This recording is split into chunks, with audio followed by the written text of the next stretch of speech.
सुबह नहीं भी किया है तो काम चलेगा। देखिए 100 के बाद का क्वेश्चन आपका 100 शुरुआत किया है ना। देखिए ध्यान देना,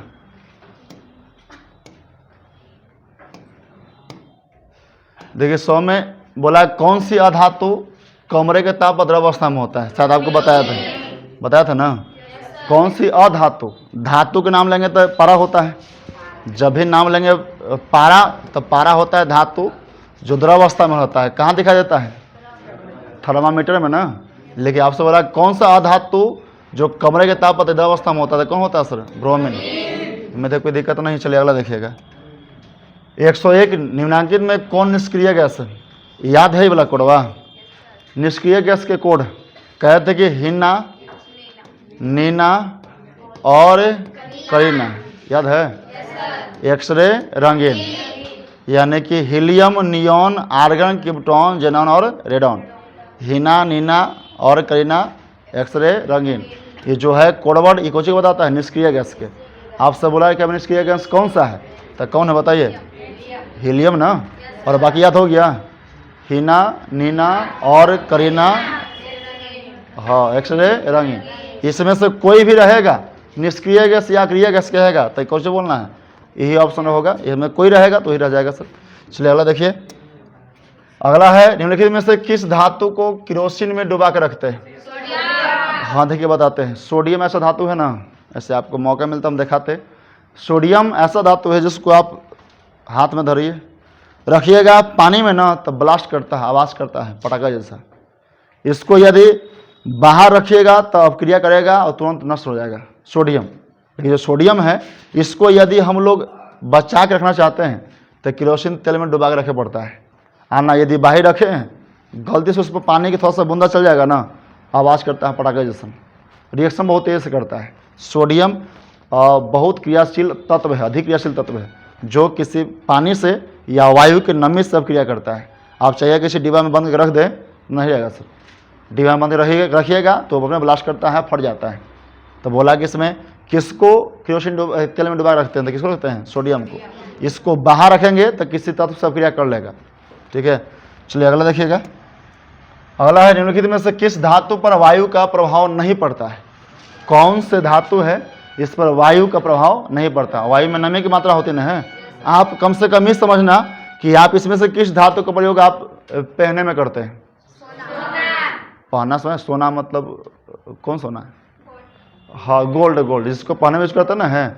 सोना सबसे अच्छा धातु मानते हैं आप, उसकी यूज करते हैं। इसका वजह यही है कि सोना है ना, यह कभी भी बाहरी O2 सबक्रिया बहुत कम करता है, न प्रभाव करता है।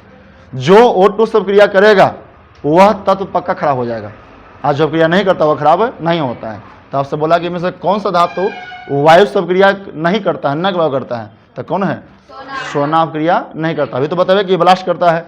लोहा को देखवे क्या होंगे, जब क्रिया करता है O2 से जंग हो जाता है, सड़ जाता है, सड़ता नहीं, संक्षारण हो जाता है।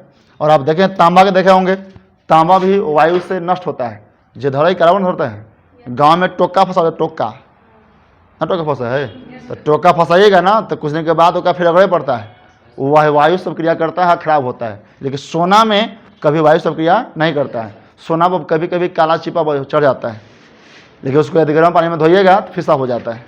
तो सोना वायु सब क्रिया नहीं करता है। चलिए अगला देखिएगा। अगला है निम्नलिखित में कौन सा लवण समुद्री जल में पाया जाता है? इसमें कौन सा लवण है जो कहाँ पाया जाता है? समुद्री जल में। नमक ना। देखिए समुद्री जल क्या गुण है सर? वहाँ साबुन लेके जाइएगा ना, साबुन इधर जो नहाते हैं लाइफ बॉय सब सर, वो लेके जाइएगा, वहाँ लगाइएगा तो लगेगा कि नकली ठगा गए हैं। क्या जानते हैं? वो साबुनिया वहाँ झाग नहीं देता है, वहाँ अपमार्जक झाग देता है। समुद्री पानी में जाकर नहाइएगा, वहाँ साबुन लेके जाइएगा तो लगेगा हम ठगा गए हैं। वजह कि वह झाग देता नहीं। खारे पानी में समुद्री जो साबुन है वह झाग नहीं देता है, लेकिन अपमार्जक वहाँ झाग देता है। सरफा ले जाएगा ना, सरफा से नहाएगा तो खूब फेन हो जाएगा। लेकिन क्या साबुनिया फेन होगा? नहीं होगा सर। तो आपसे एवका में कुछ ही पाया जाता है? नमक। क्या पाया जाता है? नमक। यही जो लवण है किस में दिखाई देता है? समुद्री जल में दिखाई देता है। ठीक है, आगे देखिए। इसके बाद अगला है इनमें किस धातु का निविस्थापन उसके लवण के विलीन में लोहा द्वारा होता है? अच्छा ये बात याद होगा आप लोग को, शायद हम पहले बताए थे सर। एगो काना सर काने बताते, काना सर के याद है, कहते लिकबा सर काना, लिकबा सर काना, कौन काना सर? सर काना, लिकबा सर काना, याद है। मग अल मंजन कर, मंजन कर, फेकड़ कोनी टीना सीसा। याद रहे कि जो ऊपर रहेगा अधिक क्रियाशील, सबसे अधिक कौन है? लिथियम, उससे कम तो जाएगा, सबसे अधिक लिथियम, उससे कम पोटेशियम, उससे कम बेरियम। नीचे में जो आ रहा ना है क्रियाशीलता में कम आता है, और जो सबसे अधिक क्रियाशील होता है ऊपर, सबसे कम कहाँ होता है? नीचे। आपसे हो सकता है कि इसमें पूछेगा भी कि 4 ऑप्शन में से बताइए इसमें सबसे अधिक क्रियाशील कौन है, तो जो सबसे ऊपर रहेगा अधिक क्रियाशील, जो सबसे नीचे रहेगा क्या होगा? कम क्रियाशील। और हटावे गुण भी उसी का है, जो ऊपर है अधिक पावरफुल और जो नीचे है वो कम पावरफुल। आपसे बोला कि बता लोहा किसको हटा सकता है, ये नहीं पूछा आपको कि धातु का विस्थापन, लवण में लोहा के द्वारा विस्थापन किसका होता है? तो जो लोहा से नीचे रहेगा वही नहीं लोहा से हट सकता है। आप सोचिए कि आप सीट पर जहाँ बैठे हुए हैं वहाँ आपको एगो छोटा लड़का है और आप आए तो उसको हटा सकते हैं, लेकिन आप जहाँ पर आ रहे बैठना चाहते हैं वहाँ खूब मोटा लड़का बैठल है और आप कहेंगे हट रहे तो बत्ती मानेगा आपका? क्यों उठाकर वो पकड़ न देवे? आपका बात वही मानेगा जो आपसे छोटा कमजोर रहेगा, आप उसी को हटा सकते हैं। यहाँ वही हाल है, लोहा उसी को हटाएगा जो लोहा से क्या रहेगा सर? कमजोर रहेगा। आज लोहा से कम कौन है बताइए? तो लोहा से कम वीक कौन है बताइए? देखिए लोहा एफ ही होता ना है, इससे नीचे कौन आ रहा है? अब याव है टीना सीसा तांबा HG AG AO। देखिए एक में लोहा के बाकी सब ऊपर है सर। कैल्शियम देखिए लोहा के ऊपर है, कैल्शियम को मिल जाएगा। देखिए लिकवा सर काना, काना होता है काना, लिकवा सर काना, कैल्शियम मिलेगा ऊपर। सोडियम भी मिल जाएगा ऊपर, देखिए मिल गया ना। तांबा देखिए पोटेशियम मिल जाएगा ऊपर, देखिए मिल गया। लोहा से नीचे कौन है? तांबा, तो उसी को हटा सकता है जो उससे नीचे पाया जाएगा। आइए कोडवा याद करना बढ़िया से। लिकबा, लिक है, कौन लिक है? सर, और कौन सर? काना सर। कहा कि मग लेते हैं और मगल मंजन कर फेंकट कोनी, फेंकते कहाँ पर हैं? उसी कोना में जहाँ टीना सीसा तांबा चांदी सोना ये सब फेंका जाता है, वही फेंकते हैं थूक सर। तो ये याद करना, लिकवा सर काना मगल मंजन कर फेंकड़ कोनी टीना सीसा टहरो तांबा, याद कर लीजिएगा। तो जो सबसे नीचे रहेगा उसको वही हटाएगा जो ऊपर वाला है सर। तो लोहा किसको हटा सकता है? केवल तांबा को, क्योंकि तांबा कहाँ है सर? नीचे है। वही ना, क्या ऑप्शन हो जाएगा बताइए? सी हो जाएगा ना। समझ में आया क्या हटाएगा? क्या क्रियाशीलता में कुछ ही है? कम है। कौन कम है? कम कौन है? तांबा कम है। अधिक क्रियाशील कौन है सर? अधिक कौन है? लोहा। किसके अपेक्षा? तांबा के अपेक्षा। तब तांबा का हटा रहा है। आगे इसके बाद देखिए, आगे है निम्नलिखित में कौन सी धातु साधारण ताप पर द्रव रूप में पाया जाता है? इसमें कौन सा धातु है जो साधारण ताप पर द्रव अवस्था में पाया जाता है? तो बताएं को वह धातु जो द्रव अवस्था में पाया जाता है, तो धातु के नाम लेंगे तो क्या हो जाएगा? मरकरी या पारा। यह वही धातु है जो द्रव अवस्था में पाया जाता है। और धातु के नाम लेंगे तो कौन हो जाएगा बताइए? तो अधातु में क्या हो जाएगा? ब्रोमीन। धातु में क्या हो जाएगा? पारा। तो इसके बाद देखिए अगला, निम्नलिखित में कौन विद्युत का सुचालक है? देखिए सल्फर कुचालक। प्लास्टिक से देखिए कभी करंट पास किया है क्या? ये प्लास्टिक है, यहाँ करंट लगा दें, यहाँ लाइन मारेगा? नहीं मारेगा। आयोडीन भी नहीं है सर। आयोडीन से सुचालकता बढ़ जाता है। यदि किसी पानी में आपको लाइन नहीं मारा है, मिला दो आयोडीन, पानी खूब बढ़िया से मारेगा, लाइन बढ़िया से मारेगा। लेकिन आयोडीन केवल सुचालकता को बढ़ाता है, सुचालक नहीं होता है। सुचालक क्या होता है? ग्रेफाइट। ये कहाँ दिखाई देता है देखा है? पेंसिल के बीच में काला भाग, वहाँ जो पेंसिल यूज करते ना है, जो बीच में काला काला भाग है वहीं दिखाई देता है कुछ ग्रेफाइट। तो ग्रेफाइट क्या होता है? विद्युत का सुचालक। क्या ऑप्शन? D option. इसके बाद देखिए अगला, 108 वाला सिलिका क्या है? इसको रह दीजिए, ऐसे तो इस सब में आता है, मेष धातु बनाता है निस्थापन, इसको रह दीजिए, बाद में चलेंगे इसको। इसके बाद देखिए अगला, स्टेनलेस स्टील मिश्र धातु है। देखिए बताते सुनिएगा, कहते हैं कि जब कोई भी धातु दो गो या दो से अधिक धातु, धातु धातु से मिले या धातु अधातु से मिले, मिल के जो बनाएगा ना उसको बोलते हैं मिश्र धातु। मिश्र धातु का मतलब एक नहीं क्या है? दो या दो से अधिक है। उसमें बोला कि इसमें कौन कौन मिश्र धातु बनाएगा, तो इसमें कोई ऑप्शन नहीं है। बोला स्टेनलेस स्टील तो Fe प्लस Na और प्लस Cr से मिल के बनता है। क्या बनता है? Stainless steel. आपको बोलेगा इसमें किसे किसे बना है? किसे बनता है? लोहा से, निकल से और क्रोमियम से। आपको कहीं भी पूछेगा ऑप्शन ना, तो किससे बना होता है? लोहा, निकल और क्रोमियम। एक ऑप्शन नहीं था, गलती दिया गया है। लोहा, निकल और क्रोमियम से क्या बनता है? Stainless steel. ठीक है, इसके बाद देखिए अगला, निम्नलिखित में कौन दो इलेक्ट्रॉन खोकर आर्गन जैसा स्थायी इलेक्ट्रॉनिक विन्यास? बताओ तो। आर्गन अभी तो बताए थे, हीना, नीना और करीना सब अस्थायी होता है ना, है। आर्गन अस्थायी है, लेकिन बोला इसमें से कौन सा तत्व है जो दो इलेक्ट्रॉन खो देवे और इसके जैसा हो जाए? तो बताओ तो। आर्गन क्या 18 होता ना है, दो बढ़ा दो कितना हो जाएगा? 20। 20 किसका होता है बताओ? कैल्शियम का। यही कैल्शियम है, दो को खो देगा तो अभी भले 20 है, जब दो खो देगा तो कितना हो जाएगा? 18। और फिर कैसा हो जाएगा? आर्गन जैसा। तो बोला इसमें कौन दो इलेक्ट्रॉन खो देता है और इसके जैसा स्थायी हो जाता है? कौन हो जाएगा? कैल्शियम। इसमें केवल आपको एटॉमिक नंबर याद होगा तो दिक्कत की बात नहीं होगा। कैल्शियम में से 2 घटा दीजिए, क्या बन जाएगा? आर्गन बन जाएगा। ठीक है, एक बात देखिए अगला। अगला है वह परमाणु जो अपने संयोजी इलेक्ट्रॉन का त्याग आसानी से कर देता है। अच्छा बताओ तो, जो इलेक्ट्रॉन का त्याग करता है, आप सोचो 2 व्यक्ति है, मान ले कि यहाँ कोई भी है, मान ले कि Na है, एगो Cl है। इलेक्ट्रॉन जो देता है उस पर आवेश प्लस होता है। आप किसी को पैसा दीजिएगा तो दब कर रहिएगा, टाइट, अरे पैसा तो ले लिया है, माते पिलाओ, पैसा लाओ, तुम पैसा लेकर भाग गया है। तो जो पैसा देता है वो होता है प्लस आवेश।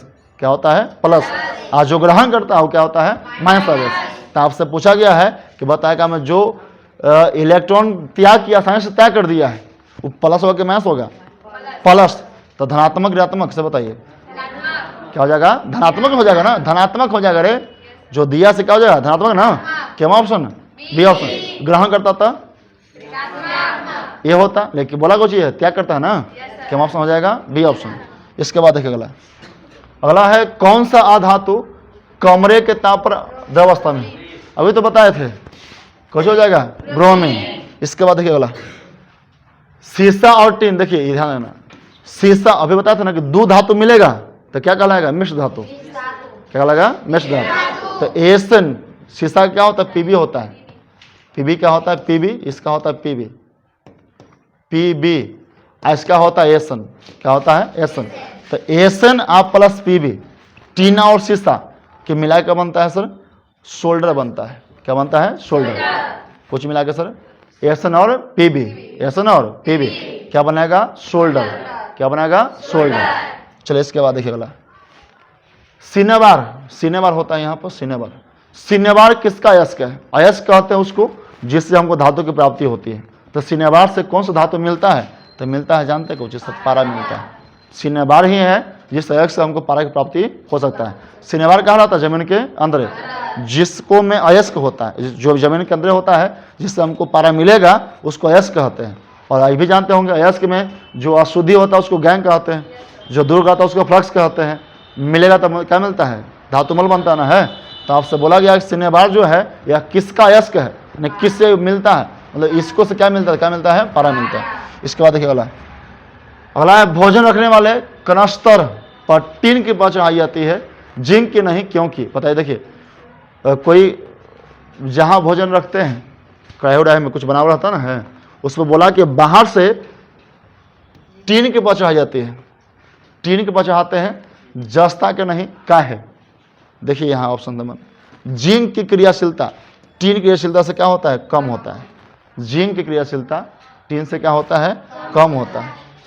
कम होने की वजह से जैसे जिंक रहेगा अंदर ना तो बहुत दिक्कत हो जाएगा सर, जल्दी क्रियाशीलता करेगा, जल्दी सड़ जाएगा सर, जल्दी उसकी रिएक्शन कर जाएगा, अब फट हो सकता है। लेकिन टीन हाली फटता नहीं है। जैसे जिंक बाहर रहे, जिंक अंदर रहेगा, पूरा हीट दिए तो जिंक वाला परत फट जाएगा तुरंत ना, लेकिन टीन का एसिड कम रहता है, कितना हीट दीजिएगा तो हाली फटा उठेगा नहीं। चलिए लेप किसका होता है? टीन का, क्योंकि टीन का क्रियाशीलता क्या होता है? कम। किससे कम होता है? जिंक से। ठीक है, आगे देखिए इसके बाद अगला है, निम्नांकित में कौन सी विधि लोहे की कड़ाही को जंग लगने से बचाता है? तो देखिए जंग लगाने के लिए, जंग लगने से बचाने के लिए इसमें से हम लोग सब का प्रयोग कर सकते हैं। ग्रीज लगाकर ही तो नहीं है, रंगाई करेंगे तो उतना बेहतर नहीं होगा। सबसे बेहतर विधि क्या है?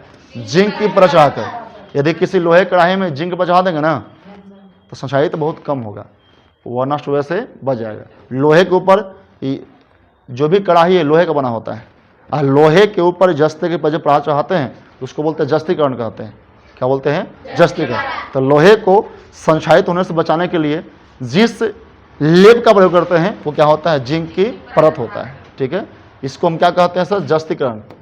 क्या बोलते हैं? जस्तीकरण। इसका और नाम है गैल्वेनीकरण। गैल्वेनीकरण, गैल्वेनीकरण। आपसे बोलेगा कि लोहे के सतह पर जस्ता चढ़ाने की विधि क्या कहलाता है? तो जस्तीकरण या तो गैल्वेनीकरण या गैल्वेनाइजेशन। गैल्वेनाइजेशन तो कोई बता सकते हैं। अगला देखिए, इसके बाद अगला है निम्नलिखित में कौन सी धातु ठंडे जल के साथ काफी तेज से क्रिया करके विस्फोटक आवाज उत्पन्न करती है? अभी तो बताए थे। कौन? सोडियम। जो धातु को जल में मिलाएंगे एकदम बम जिसमें फटेगा, पनिया में डालो बम से फटेगा, वो कौन होगा सर? सोडियम। ठीक है, इसके बाद अगला अच्छा हमारा देखिए निम्नलिखित में कौन सी धातु जल के साथ बिल्कुल अवक्रिया नहीं करता है? अभी बताया था सर। जो धातु का प्रयोग करते हैं पहनने में सर, उस जल से अवक्रिया नहीं करता है, न करता तो तुरंत नष्ट हो जाता है। पसीना से कभी देखा चांदी की खिया खत्म हो गया है? नहीं। हाँ, काला पड़ गया अलग बात है, वो बाद में फिर छूट जाता है। लेकिन आपसे बोला गया कि इसमें कौन सी धातु जो जल से अवक्रिया नहीं करता, तो कौन हो गया? चांदी। जल से अवक्रिया नहीं करता है। इसके बाद अगला देखिए, कोई धातु ऑक्सीजन के साथ अवक्रिया कर उच्च गलनांक वाला ऑक्साइड बनाती है, यह ऑक्साइड जल में विलय है, यह निम्नलिखित में कौन सा तत्व है? देखिए सुनेगा, बोला कुछ बोला कोई धातु ऑक्सीजन के साथ अवक्रिया कर उच्च गलनांक वाला ऑक्साइड बनाती है, यह ऑक्साइड जल में विलय है, इसमें कौन सा तत्व है? देखिए इसमें बोला कि सुनो एक काम याद कर लो, कैल्शियम। कुछ होता है कैल्शियम। जो कैल्शियम है ना सर, यह O2 से क्रिया करेगा और उस गलनांक का पदार्थ बनाता है। ठीक है, एक बात देखिए अगला है कमरे के ताप पर द्रव अवस्था में रहने वाली धातु कौन है? बताइए। अभी बताया था ना। हाँ, जो धातु कमरे के ताप पर द्रव अवस्था में होता है उसका बोलते हैं पारा। ठीक है, इसके बाद देखिए अगला है लोहे की परमाणु संख्या कितनी होती है? लोहे की परमाणु संख्या कितनी होती है? 26। ये फिर 26 होता ना है, इतना हल्का हल्का पूछ देता है सर। एक बात देखिए एल्युमिनियम पर उसके ऑक्साइड की मोटी परत चढ़ाने की बनाने की विधि क्या बोलते हैं? देखिए एल्युमिनियम पर जब O2 की परत चढ़ाएंगे तो उसको बोलते हैं एनोडीकरण। क्या बोलते हैं? जिससे एल्युमिनियम संक्षारित होने से बच जाता है, एल्युमिनियम नष्ट नहीं होता है। किस विधि में? एनोडीकरण में। क्या ऑप्शन? ये ऑप्शन। चलिए एक बात देखिए अगला है मुक्त अवस्था में पाई जाने वाली धातु क्या होती है? जो मुक्त अवस्था में होता है, अभी तो पता है, जो किसी अवक्रिया नहीं करता है, कौन होता है सर? सोना। किसी से अवक्रिया नहीं करता है। हाँ, सोना बाबू कह सकते हैं। सोना बाबू ने सोना तत्व है, सोना तत्व। एक बात देखिए, 2 क्वेश्चन और चलते हैं सर। सबसे अधिक सक्रिय धातु को अभी बताया था। देखिए सबसे अधिक सक्रिय कौन सा है? सबसे अधिक रिएक्टिव कार्यक्रम कौन सा है? तो बताया थे कि जो तत्व सबसे अधिक ऊपरी रहता है, याद है ना? याद है, बताया था कि लिकवा सरकाना। लिकवा सरकाना ना बताए थे भाई? तो लिथियम तो कम नहीं है, क यानी पोटेशियम में कम है ना, तो क्या ऑप्शन हो जाएगा? ए। सबसे अधिक क्रियाशील तत्व है। जो सबसे क्या होता है? अधिक क्रियाशील तत्व होता है कौन सर? पोटेशियम। ठीक है, इसके बाद देखिए सबसे कठोर होता है। कठोर समझ रहे ना है? हाँ, इसमें सबसे कठोर कौन काम है बताइए? आप जानते भी होंगे हीरा को कलम में बना करके शीशा काटता है सब। जहाँ फोटो का फ्रेम बनता है ना है, जहाँ फोटो या मन हो जाता है, वहाँ देखना शीशा काट लगा, कलम रखे, कलमिया से काट देता है। हाँ, कलमिया में कुछ और नहीं होता है, नीचे क्या होता है सर? हीरा लगा होता है, हीरा। वही से जोश दबाएगा ना, शीशा 2 आधा हो जाता है। कठोर क्या होता है बताइए फिर से? हीरा। क्या होता है? हीरा। जो सबसे कठोर तत्व है सर। बाकी एक बाद अगला क्लास में इतना ही रहता है। कोई